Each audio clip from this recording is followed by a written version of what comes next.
հայ բժշկին դատում են Ամերիկայում։ Hit the road, Jack, and don't you come back no more. Ամերիկայի Միչիգան նահանգի դատարանի դահլիճ։ Մի տղամարդ լուռ նստած է ու սպասում է դատավորի վճռին։ Նրա հետ սառած ու լուռ է ամբողջ աշխարհը։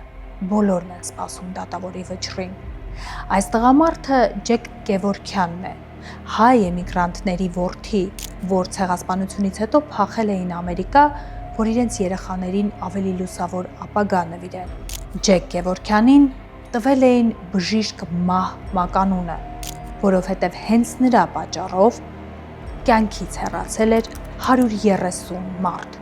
Բայց կար մի բան, որ դատարանում հավաքված ոչ մի մարդ չի հասկանում։ Ջեք Գևորքյանը խոստովանել էր, բայց մեղավոր իրեն չէր ճանաչում։ Նա նայում է դատավորի աչքերի մեջ եւ կրկնում. եթե անհրաժեշտություն լինի, ես մեկ առ մեկ կկրկնեմ իմ քայլերը։ Ինչ է տեղի ունեցել այս պատմության մեջ։ Ինչու է մասնագիտությամբ բժիշկ մարդը դարձել բժիշկ մահ ու տարել 130 մարդու կյանք նպատակադրված։ Ով էր այս հայ տղամարդը եւ ինչ առեղծվածային պատմություն է կանգնած